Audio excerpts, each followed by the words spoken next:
자, 여러분 70번인데요. 자, 70번 문제는 이제 그 헌혈, 체열 이런 부분 혈액 쪽의 문제가 되겠죠. 그죠? 자, 1번 한번 볼까요? 혈액원은 체열하기 전에 헌혈자에 대해서 헌혈하는 자 있죠? 헌혈하는 자에 대해서 신원 확인합니까? 안 합니까? 신원 확인 해야지. 그죠? 그리고 또 신원 확인만을 한다라고 했기 때문에 틀린 거예요. 신원 확인도 하고 뭐도 합니까? 건강진단도 하잖아요. 건강진단도 하죠. 그래서 체중부터 해서 여러 가지도 재고 헤모글로빈 어느 정도인가, 혈소판 수치 어느 정도인가 이런 것도 재보잖아요. 그래서 신원 확인만을 한다라고 해서 틀렸어. 그래서 신원 확인도 하고 건강진단도 하겠습니다. 틀렸습니다. 그 다음에 2번에 보시면 혈액원이라고 그랬죠. 혈액원은 뭐 하는 곳입니까? 혈액 관리 업무를 하는 곳을 말하는 거죠. 그럼 우리가 혈액 관리 업무를 하는 혈액원은 감염병 환자나 건강기준에 미달하는 사람이라도 체열을 한다? 아니죠. 아예 처음부터 컷 안 하겠죠. 감염병이 있을 때 안 하겠죠. 그리고 건강 기준에 미달한다고 하면 예를 든다면 어떤 겁니까? 체중이라든지 그죠? 이런 부분에서 미달이 되면 안 하겠죠. 그리고 3번에 보시면 근데 사람이라도 한다고 했으니까 틀린 거예요.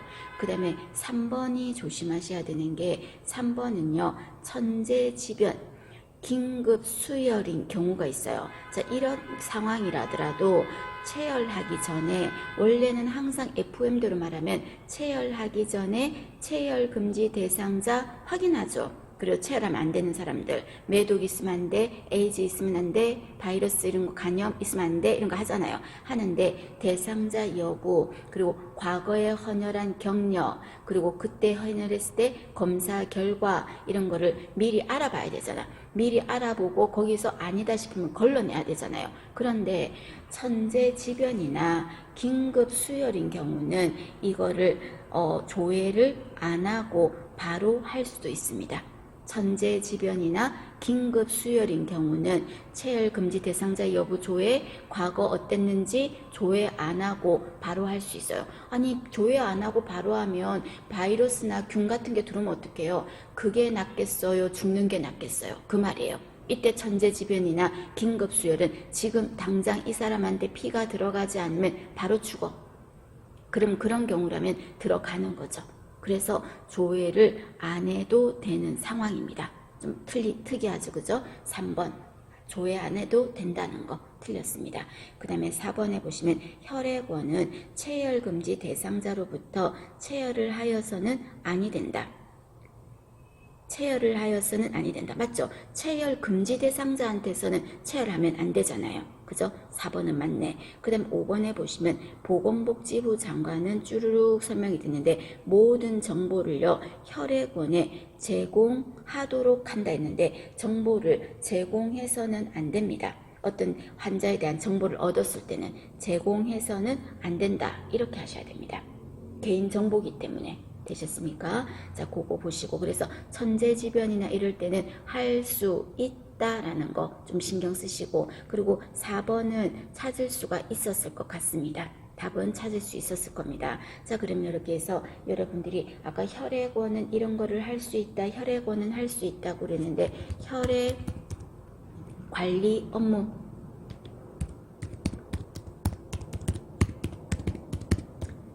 혈액 관리 업무라고 하면은 어떤 업무가 들어갑니까?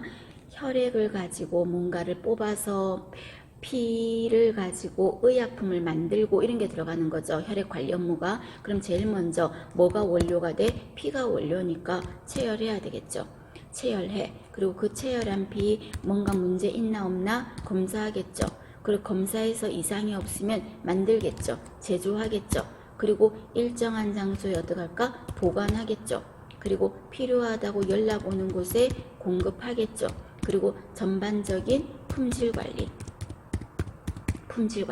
자, 체열을 하고 그리고 그 사람 균이 있나 없나 피 검사하고 문제가 없다면 그걸 가지고 만들고 그리고 일정한 장소에 보관하고 필요한 곳으로 공급하고 품질 관리, 이게 바로 혈액 관리 업무예요. 이 6개 말고는 어떤 것도 단어에 집어넣어서는 안 됩니다.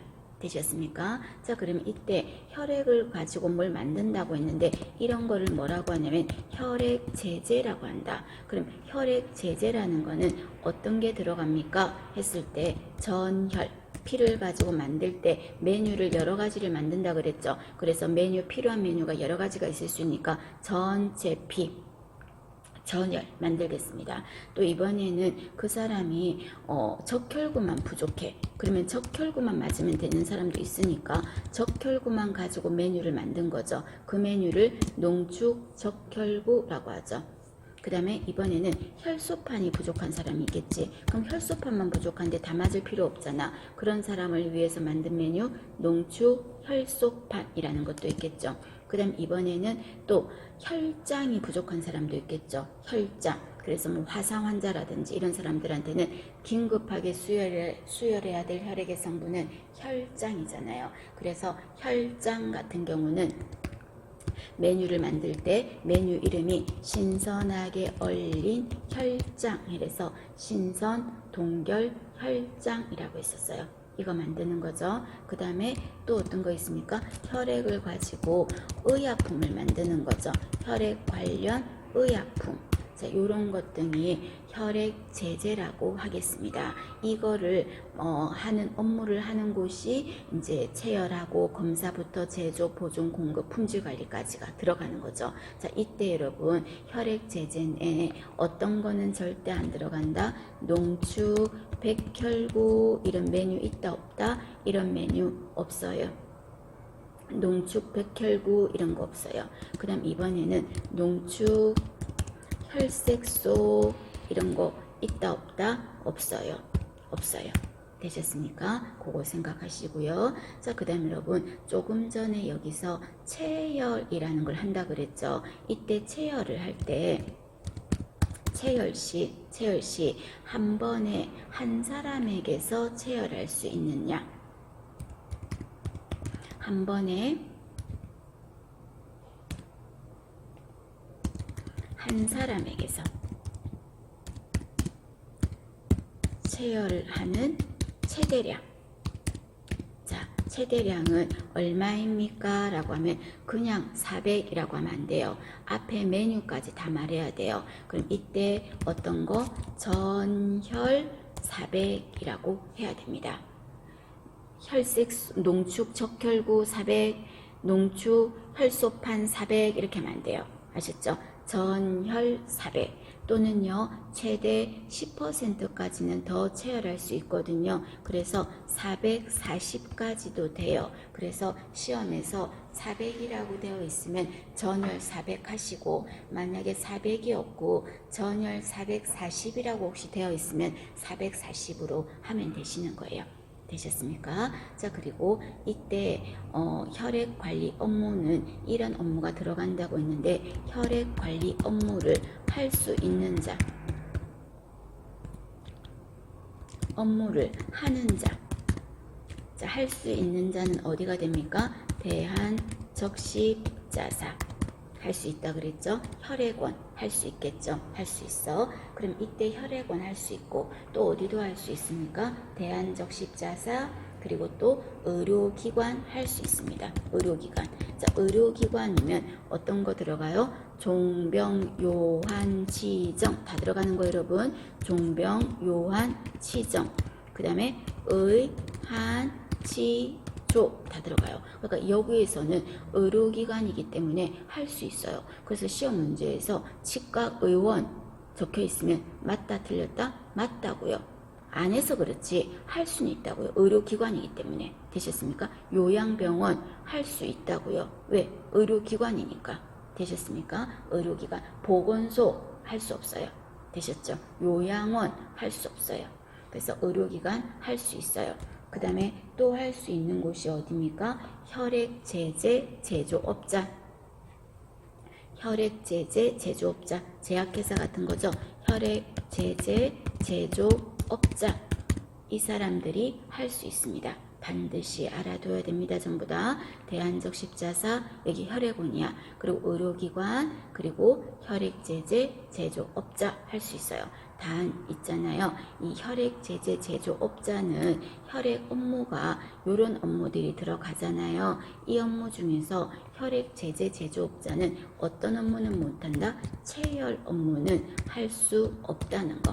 체열 업무는 할 수 없다는 거. 결론적으로 체열 업무는 대안적 십자사나 의료기관만이 할 수가 있다는 거. 되셨습니까? 그것도 여러분 알아두시고, 자, 그 다음에 여러분, 우리가 체열하면 안 되는 대상자들이 있었잖아요. 그죠? 그러면 체열하면 안 되는 대상자 중에서 우리가 건강진단이라는 거를 받았을 때, 이제 몸무게부터, 우리 지난번에 했었어요. 몸무게부터, 체온부터, 혈압부터, 맥박부터 있었잖아요. 자, 근데 그 비밀을 룰루룰루룰루 떠들었어요. 그러면 체열 금지 대상자 비밀을 말을 했어요.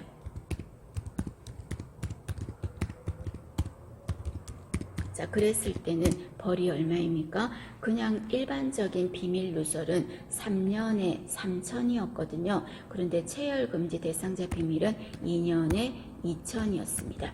2년 이하의 징역 또는 2천만 원 이하의 벌금.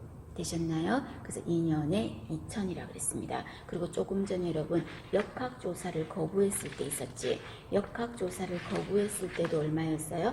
2년에 2천이었어요. 역학조사를 거부했을 때도. 그리고 태아 성간별 있죠. 태아 성간별 했을 때도 2년에 2천이었습니다. 다음에 또 한번 다시 정리해 드리겠습니다. 자, 그거 보시고, 그 다음에 이 사람 피가 다른 사람한테 헌혈하기에 적합하지 않다, 이런 혈액을 뭐라고 한다? 부적격 혈액이라고 해요. 이 사람 피는 다른 사람한테 헌혈이 아니라 수혈하기에 적합하지 않다, 수혈하기 적합하지 않다, 이런 혈액을 부적격 혈액이라고 하겠습니다. 그러면 부적격 혈액은 이런 피는 부적격, 이런 피는 부적격, 이런 거겠죠, 쉽게 말해서. 그래서 아까 체열을 하고 검사를 해봤더니 바이러스가 간염, B형 간염 바이러스 나왔어, 부적격.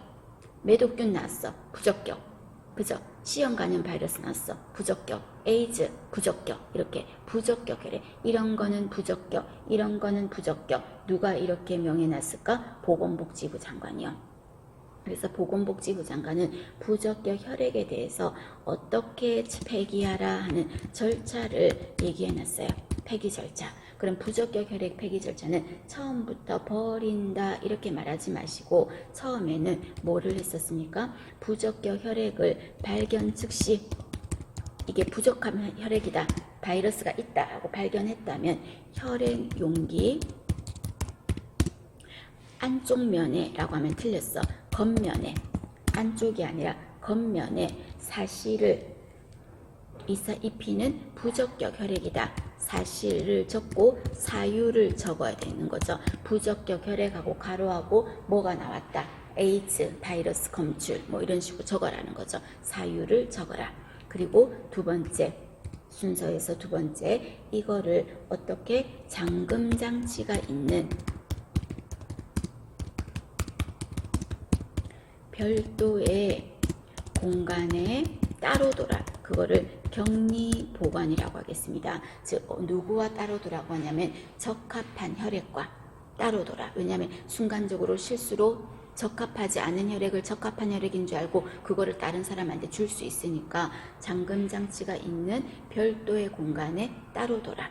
되셨습니까? 자, 그 다음에 세 번째가 이제 어떡합니까? 세 번째가 폐기하겠습니다. 그런데 폐기하고 끝 하면 안 되고요. 폐기를 하고 나서 누구한테? 보건복지부 장관에게 이러이러해서 보고 폐기를 했습니다. 이러이러한 절차로 폐기를 했습니다라고 보고를 하셔야 됩니다. 그래서 부적격 혈액은 폐기하고 나서 누구한테? 보건복지부 장관에게 보고를 한다는 거. 폐기하고 나서는 보고를 해야 됩니다. 되셨습니까? 알아두실 것. 자, 그 다음 여러분, 이제 수혈을 받다가 뭔가 부작용이 나타났어요. 그럼 이렇게 수혈을 받다가 죽을 뻔했다든지 또는 뭐 감염이 됐다든지 이런 수혈로 인한 부작용, 그거를 뭐라 그랬어요? 특정 수혈 부작용이라고 했죠. 그러면 특정 수혈 부작용이 발생했을 때, 자, 첫 번째는 사망을 했어요. 사망을 했을 때는 어떻게 합니까? 즉시 신고를 해야 되겠죠. 지체 없이 신고가 이루어질 겁니다. 자, 그런데 이번에는 죽지는 않았고요. 입원을 하거나 또는 장애를 입었어요. 자, 그럴 때는 어떡한다? 의료기관의장은 며칠 안에 15일 이내에 신고를 하게 됩니다. 15일 이내. 사망했을 때는 즉시. 그리고 입원이나 장애를 입었다 그러면은 어떻게 15일 이내에 하겠다. 되셨습니까? 알아두실 것. 자, 그 다음 여러분, 이거는 뭐였죠?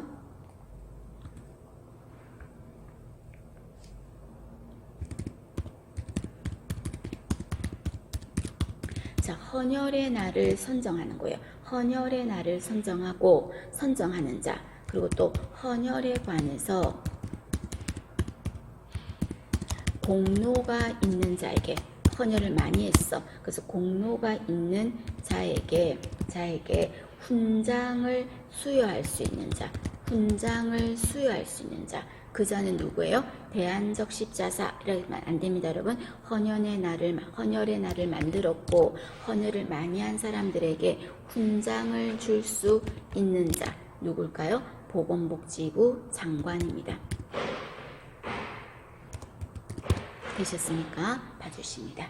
자, 요거 여러분 전체적으로 암기하세요. 다 중요한 내용들입니다. 언제든 다시 또 나올 겁니다. 외우세요.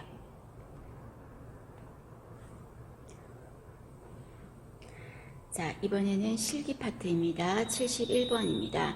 자, 71번에는 자, 주관적인 자료는 나만이 느끼는 거죠. 그런데 다른 사람들에 의해서 느껴지는 거는 뭐예요? 객관적 자료라고 하죠. 그러면 주관적 자료는 이번에 보시면 환자의 경험이나 생각을 본인이 말로 표현하는 거잖아요. 예를 든다면 지금 너무 가려워요. 자기 지금 경험한 거. 또는 지금 너무 힘들어요. 또는 호흡하는 게 힘들어요. 이렇게 표현하는 거. 자기의 표현으로 하는 거 있죠. 이런 거는 전부 다 주관적인 거죠. 그래서 주관적인 자료 하면은 가장 대표적인 게 제가 통통 아프다는 거, 그리고 식욕 없다는 거, 또 가슴이 벌렁벌렁 뛰는 거, 심계항진, 가려워요. 소양증, 소양감, 그리고 또 후끈후끈거려요. 열감, 이런 거는 내 입을 통해서 나의 경험이나 이런 걸 표현하는 거죠. 이런 거는 어느 정도인지를 정확하게 알 수는 없잖아요. 그 정도를. 그래서 이런 거는 주관적인 거죠. 그런데 여러분 1번 봐봐. 간호사 관찰했다잖아. 다른 사람이 관찰해서 생긴 정보는 누구나가 봐도 똑같은 거 아닌가? 그래서 간호사가 보니까 입술 색깔이 새파래, 손톱 색깔이 새파래. 그럼 그거는 누가 봐도 똑같은 거잖아요. 객관적인 거죠. 그 다음에 3번에 환자의 진단적 검사 결과, CBC 검사 결과, 간기능 검사 결과, 이것만큼 객관적인 게 어디 있어요. 그 다음에 4번에 상대방이라고 했잖아요. 상대방이 판단하고 다른 사람이 봐서 느끼는 거는 객관적인 거야. 객관적. 그 다음 5번 신체 사정. 사정이라는 게 알아보는 거죠. 알아봤더니 안에서 혹이 만져져. 촉진했더니. 그럼 혹이 만져지면 맞는 거잖아요. 그럼 이런 거는 전부 다 정보는 객관적인 게 되겠죠. 되셨습니까? 71번은 2번입니다. 그 다음에 72번은 여러분 욕창이죠. 자, 욕창 같은 경우는 주로 오랜 시간 조금씩 지속적으로 압력을 받았을 때 욕창이 잘 생기죠. 그리고 또 영양 상태가 어떤 사람이 잘 생겨요? 불량할 때, 그리고 또 부종이 있을 때, 또는 무의식 환자, 또는 마비 환자, 또는 실금 환자 이런 사람들한테 욕창은 잘 생기는 거죠. 그러면 이때 욕창은 피부가 압박을 받아서 혈액이 그쪽으로 안 통해서 산소가 안 가서 생기는 거죠. 자, 그거를 여러분 어렵게 말해서 조심하시라고 하면서 제가 뭐라고 했냐면요. 자, 어디가 눌렸다고 했냐면요. 모세혈관이 눌렸다고 그랬어. 혈관이 정맥이 눌린 게 아니라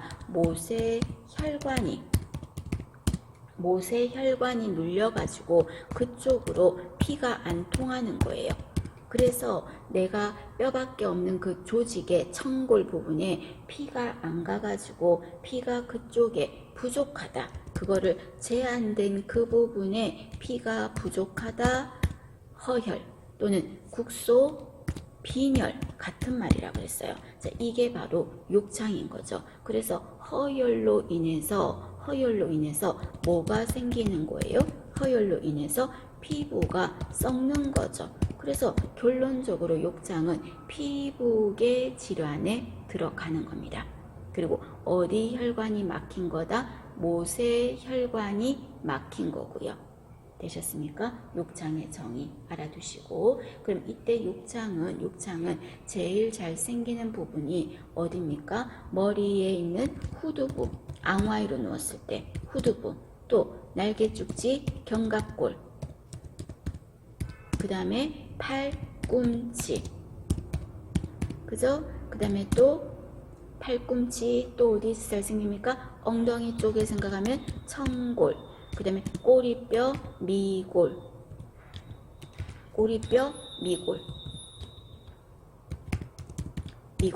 그 다음에 또 어디가 잘 생겨요? 발꿈치. 요런 데서가 욕창이 잘 생긴다 그랬습니다. 그럼 욕창은 생겼지 않도록 예방하는 게 제일 중요하다 그랬죠. 근데 예방을 하면서 안 된다면 치료도 한다 그랬어요. 그럼 이때 치료를 할 때는 환자가 분비물이 엄청나게 많으면 지난 시간에 뭐라 그랬어요? 폼 드레싱. 그리고 분비물이 엄청 많은 건 아닌데 안에 있는 분비물을 쫙 빨아당겨서 젤을 형성해서 피부 표면을 촉촉하게 하고 싶다면 어떤 걸로 해도 됩니까? 진수성 콜로이드 드레싱 해도 되는 거였죠. 그죠? 그런 것도 올리십니다. 자, 그리고 욕창은 1번에 보겠습니다. 욕창을 예방하려면요, 마사지를 통해서 혈액순환을 도와주는 게 좋아. 욕창을 예방하려면 마사지를 하면 좋아요. 그런데 1번에 1시간 이상 길수록 좋다? 아니요, 너무 길어요. 얼마 정도 한다? 15분에서 20분. 마사지의 시간은 15분에서 20분 정도가 좋겠다. 그 다음에 2번에 보시면 중추신경 부분을 효과적으로 자극한다 그랬죠. 아니, 마사지라는 거는 중추신경을 자극하는 게 아니죠. 중추신경 하면 어딘데? 뇌, 그리고 척수 두 가지예요.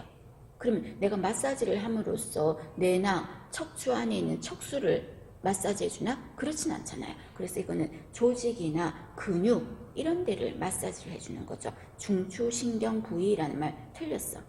그 다음에 3번에 마사지는 하면 안 되는 대상자에 누가 있었냐면요, 염증이 심하다든지 다른 데로 옮아갈 수 있을 때 하면 안 되죠. 혈전 이런 거 있을 때 마사지 해도 안 돼. 그리고 염증이 있을 때도 염증이 다른 데로 퍼져나가니까 하면 안 돼. 그리고 악성 종양 같은 게 있을 때도 마사지를 하면 악성 종양이 다른 데로 퍼져나가니까 안 돼. 그죠? 그리고 또 어떤 사람이 안 되냐면요, 몹시 마른 환자도 안 된다라고 했습니다. 그죠?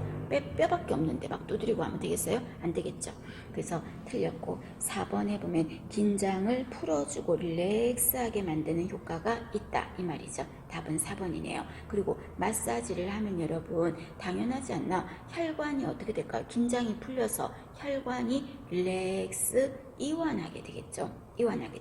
이거를 한방에서는 뭐라고 합니까? 추나요법이라고 한댔죠. 추나요법. 음양의 조화, 그리고 관절을 원활하고 부드럽게 한다 이런 말 했었죠. 다른 말로 수기요법이라고도 합니다. 수기요법. 그래서 이건 추나, 마사지 같은 거예요. 그럼 이때 마사지 할 때는 어떤 자세가 좋았어요? 엎드려 눕는 자세, 보기 또는 측위, 보기나 측위가 좋겠다. 그 다음에 73번입니다. 자, 73번에 보시면 침상에 한 달 동안 부동 환자를 했어요. 부동이라는 말은 안 움직였다는 거죠. 그럼 이 문제는 무슨 말입니까? 부동, 안 움직이고 운동을 안 하면 어떤 현상이 나타나니? 그 말이에요. 그죠? 그럼 이때 어떻게 됩니까? 3번에 호흡을 하는 근육이 약화될 거예요. 호흡 근육이 약화될 거예요. 그럼 호흡 근육은 어떤 게 호흡 근육입니까? 호흡 조절에 관여하는 근육. 호흡 조절에 관여하는 근육. 어떤 거 있어요? 횡격막, 그 다음에 갈비뼈, 늑강근, 횡격막, 그리고 늑강근, 이 두 가지가 호흡 근육이지. 이런 게가 약해진다고. 그죠? 답은 3번입니다. 5번 아니야. 분비물 배출이 증가하면 좋은 거 아닌가? 배출이 안 된다 그래야 되겠죠. 그래서 모기폐, 폐렴 이런 거 생기는 거잖아요. 안 움직이고 가만히 있으면. 그죠? 분비물 배출이 감소된다고 하셔야 되겠죠. 답은 3번입니다. 그 다음에 74번에 보시면 자, 붕대법에 대한 설명입니다. 여러분, 붕대법. 자, 붕대를 감을 때는 자, 1번에 보세요. 붕대 감기의 시작과 끝맺음은 상처 위에서 하지 말라 그랬어. 상처 위에서는 시작도 하지 말고 끝내지도 말라 그랬어. 그 다음에 2번에 보시면 탄력 붕대는 상처 부위에 최대한의 압력을 주라. 최대한의 압력의 기준이 없지 않나요? 그래서 이렇게 하면 안 되고 너무 단단해도 안 되고 너무 느슨해도 안 된다. 이렇게 하셔야 됩니다. 그래서 최대한의 압력이라고 하면 너무 압박을 주면 안 되니까 너무 단단해도 안 되고 너무 느슨해도 안 된다는 거. 그 다음에 3번에 보시면 뼈가 튀어나온 부분이나 이런 데는 패드를 대어줘야 피부가 마찰이 적게 되겠다. 3번이 맞는 데죠. 그 다음에 4번에 보면 자, 붕대 감을 때 조심합니다. 관절을요 쫙 펴서 하면 안 돼요. 쫙 펴면 붕대를 감고 나서 못 움직여요. 그래서 약간 관절을 구부려야 돼. 약간 관절을 구부려서 한다는 거. 구부려서 한다는 거. 그거 생각하시고요. 틀렸어. 그 다음 5번에 보시면 붕대를 감을 때는 중심에서 말단으로 이런 게 아니었죠. 어떻게 했어? 말초에서 중심으로 감았어요. 자, 붕대 감을 때 어떻게 감았습니까? 말초에서 중심으로. 그 다음에 정맥주사 삽입할 때 방향도 말초에서 중심으로. 맞나요? 그죠? 말초에서 중심으로. 그 다음에 목욕할 때 침상 목욕할 때 씻는 순서도 어디서? 팔에서 하박에서 상박으로 씻는 데 있잖아요. 그 말은 다른 말로 말초에서 중심으로 같은 말이죠. 그죠? 이렇게 씻는다는 거. 또 붕대 감을 때도 말초에서 중심으로 그 말입니다. 그 다음에 붕대 감을 때 여러분 말단 부위는 어떡하지? 말단 부위는 석고붕대도 마찬가지로 혈액순환을 봐야 되니까 말단 부위는 노출을 시키겠다. 왜? 혈액순환을 보려고. 꼭 집어서 뭘 보고 싶다? 청색증 같은 거를 보고 싶어요. 자, 그 다음에 붕대 감는 부분이 만약에 젖어 있어요. 분비물이 나와서 젖어 있어요. 드레싱이 젖어 있어요. 또는 그쪽에서 분비물 같은 게 막 나와요.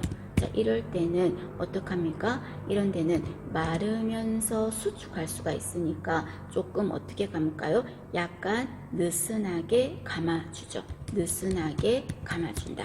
약간 마르면서 수축할 수 있으니까. 되셨습니까?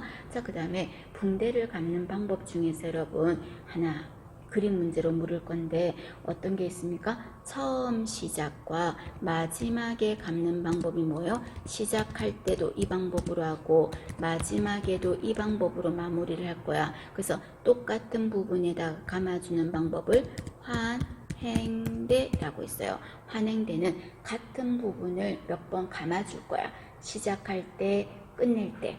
되셨습니까? 자, 그 다음에 붕대법 중에서 두 번째는요.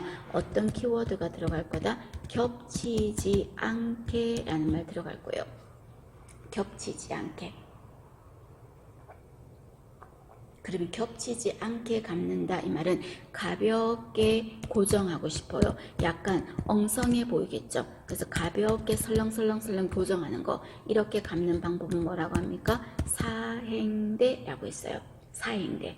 자, 이번에는 세 번째, 약간 겹치면서 감을게요. 그거를 약간 중첩되게 감는다 라고 표현할게요. 약간 중첩되게 감겠습니다. 자, 이거는 주로 어떤 곳이냐면요. 굵기가 비슷한 곳에, 비슷한 곳. 예를 들어서 뭐 몸통 또는 팔 위에 상박 이런 거는 굵기가 비슷하잖아요. 이런 비슷한 곳에 약간 겹치면서 감는 방법을 뭐라고 한다? 나선대. 나선대. 그 다음에 네 번째는 굵기가 급히 변하는 곳. 굵기가 급격하게 변하는 곳. 자, 예를 든다면 종아리 같은데요. 종아리. 발목에서 올라오니까 굵기가 바뀌죠. 이런 데는 좀 더 촘촘하게 감아야 되기 때문에 가는 방법이 나선 절전대라는 방법이 있었죠. 나선 절전대. 그죠? 요게 가장 촘촘한 거라 그랬고, 그림 문제로 보면 느낌이 와. 얘가 제일 촘촘해 보이는 거. 그 붕대법이 나선절전대라고 했습니다.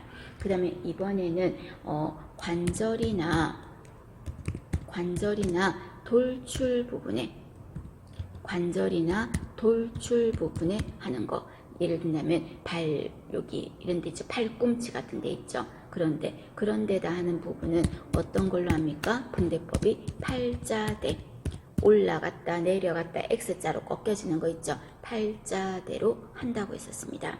그 다음 이번에는 절단면, 잘린 부분이라든지 또는 말단 부위, 끝부분이요. 끝부분. 자, 이런 데는 어떤 방법을 썼습니까? 뒤로 갔다 앞으로 갔다 뒤로 갔다 앞으로 갔다 해서 뚜껑 닫았죠. 머리 같은데, 그죠? 그런 방법 뭐였어요? 회귀대라고 했어요. 회귀대. 그림 문제로 나와도 여러분, 제가 그림을 안 보여드렸지만 찾을 수 있겠죠? 우리 연습했으니까. 이런 거 붕대 방법입니다. 알아두실 것. 자, 잠깐 정리하십시오. 자, 이번에는 자 75번입니다. 여러분, 75번. 자, 병실에 들어갔을 때 환자가 음식을 먹고 있었다. 자, 구강체온이랬죠. 자, 구강체온은 바로 재는 상황도 있을 수 있지만요. 어떤 경우 있다? 그냥 문제에서 음식을 먹고 있다 이렇게 말할 거야.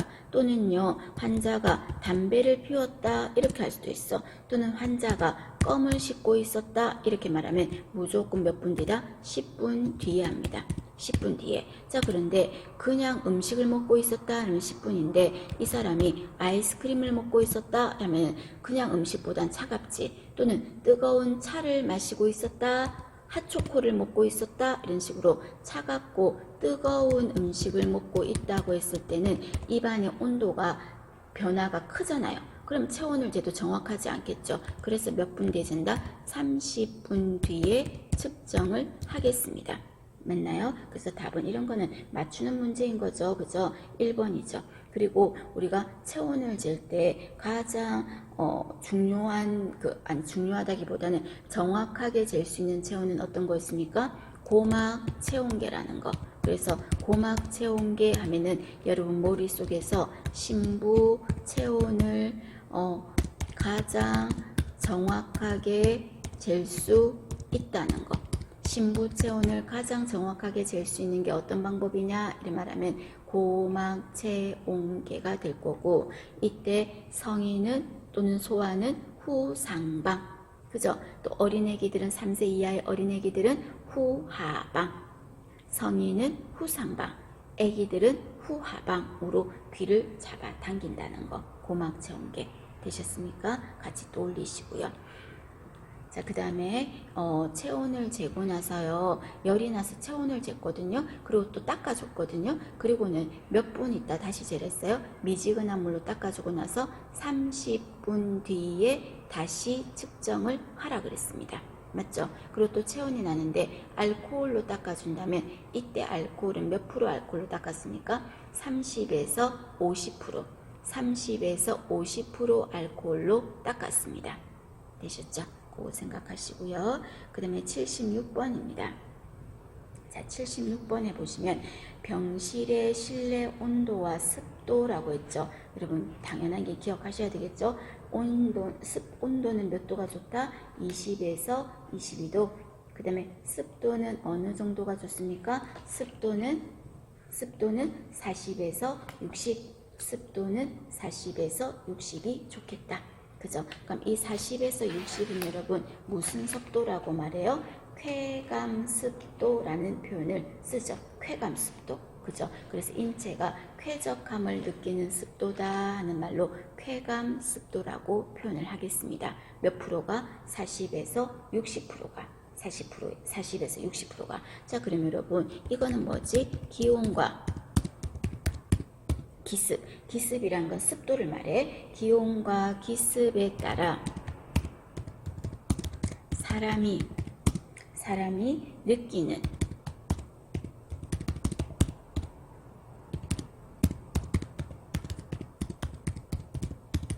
불쾌감의 정도를 수치로 나타낸 거 당연히 아시겠죠? 자, 이거는 뭐예요? 불쾌지수라고 하겠죠. 불쾌지수. 맞나요? 자, 그러면 불쾌지수라는 거는 어떤 거하고 어떤 것만 고려를 했다? 기온, 기습 두 가지만 본 거야. 절대 여기에 바람 이런 거 들어가요? 안 들어가요? 기류 이런 거 안 들어가요. 되셨습니까? 기온, 기습만 가지고 이 안에서 얼마나 불쾌한지를 보는 것을 말합니다. 그럼 이때 40에서 60%가 제일 좋은데 만약에 불쾌지수가 70 이상이야. 70 이상이야. 그럼 어떻습니까? 어느 정도의 사람이 불쾌감을 느낀다? 10%. 그죠? 10% 사람이 불쾌감을 느낀다. 이래 말하면 뭐죠? 70 이상일 때 10% 사람이 느낀다. 불쾌감을 느낀다. 자, 그 다음에 이번에는 더 중요한 거 75 이상이야. 75. 자, 75 이상이라면 5 나왔어요. 5. 얼마? 50%.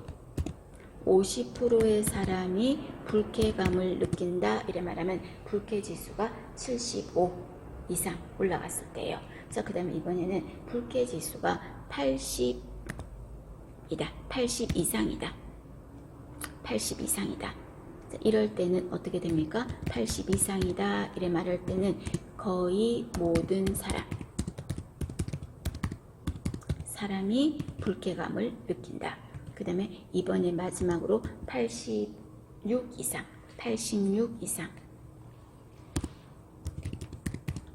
자, 이럴 때는 어떤 거였습니까? 견딜 수 없는 상태. 되셨습니까? 그래서 저는 75 요거 좀 알아두셨으면 좋겠어요. 75 하면은 절반의 사람이 불쾌감을 느끼는 정도를 말합니다. 봐주시고요. 자, 그 다음에 77번은 사고의 원인이 되기 때문이다. 그 다음에 78번에 요 배양검사라고 그랬죠. 자, 요 배양검사를 하는 목적은 뭐 때문에 합니까? 요로감염의 원인균을 파악하는 거죠. 자, 소변 배양검사의 목적이 뭡니까? 이래 말하면 원인균을 알고 싶어요. 너무 작아서 모르니까. 원인균을 파악하여서 그래서 하고 싶은 게 뭔데요? 그래야 적절한 뭐를 쓸 겁니까? 항생제를 선택하겠죠.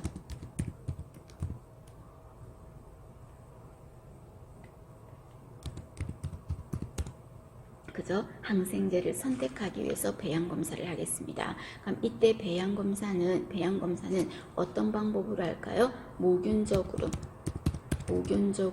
소변줄을 꽂아서 합니다. 자, 이때 소변줄은 어떤 소변줄? 단순 도뇨. 그죠? 넬라톤이라고 하는 단순 도뇨. 한 번 하고 빼는 거. 단순 도뇨를 실시할게요.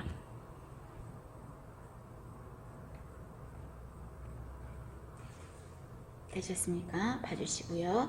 자, 그래서 답은 여기서 4번 인공도뇨가 되겠죠. 자, 이때 어느 정도를 뽑을 거냐면요. 3에서 5cc 정도만 뽑겠습니다. 3에서 5cc.